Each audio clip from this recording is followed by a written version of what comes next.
চুমুকৈ আমচুৰ বাক্সা জিলা সমিতিৰ ফালৰ পৰা আমি হালবাৰী মহকুমাৰ অন্তৰ্গত আনন্দ বজাৰত আমি 2 ঘণ্টীয়া অৱস্থান ধৰ্মঘট কাৰ্যসূচী ল'বলগীয়া হৈছে।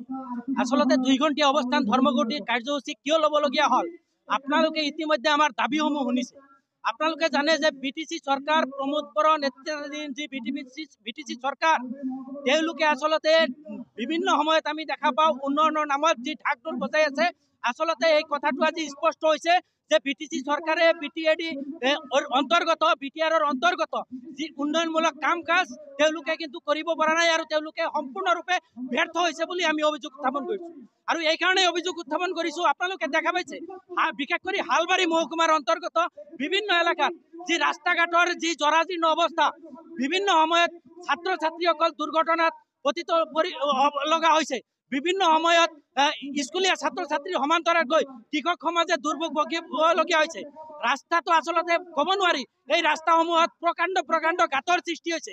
আৰু হালবাৰী মহকুমাৰ অন্তৰ্গত বিভিন্ন নদ নদীসমূহত খাল বিলসমূহত আমি দেখা পাইছোঁ এই হাগ্ৰামাৰ দিনত বিভিন্ন সময়ত তেওঁলোকে দলঙৰ কাম কৰিছিল, তেওঁলোকৰ দলঙৰ কাম আধৰুৱা হৈ আছে। কিন্তু বৰ্তমানৰ বিটিসি চৰকাৰে আমি দেখা পাইছোঁ সেই দলংসমূহৰ কামো কিন্তু সম্পূৰ্ণ কৰাৰ কাৰণে তেওঁলোকে কোনো ধৰণৰ ব্যৱস্থা আৰোপ কৰা আমাৰ পৰিলক্ষিত হোৱা নাই। আমি কেইবাবাৰো আমি আমচুৰ ফালৰ পৰা বিটিসি প্ৰশাসনক আমি দাবী উত্থাপন কৰিছোঁ, কিন্তু আমাৰ দাবীৰ প্ৰতি বিটিসি চৰকাৰে কোনো ধৰণৰ ভূমিকা তেওঁলোকে লোৱা নাই। যাৰ পৰিপ্ৰেক্ষিতত আমি ৰাজপথত ওলাই আহিবলগীয়া হৈছে।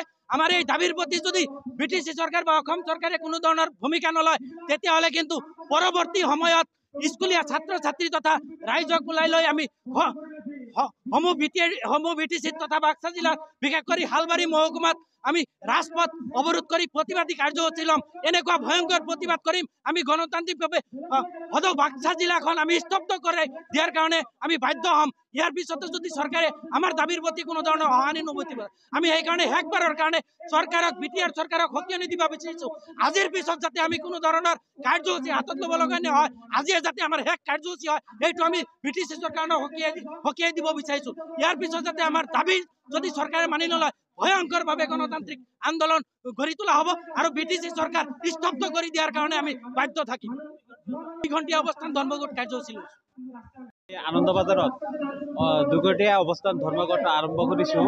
কিহৰ কাৰণে আৰম্ভ কৰিছোঁ, আপোনালোকে নিশ্চয় আমাৰ দাবীসমূহ চাইছে।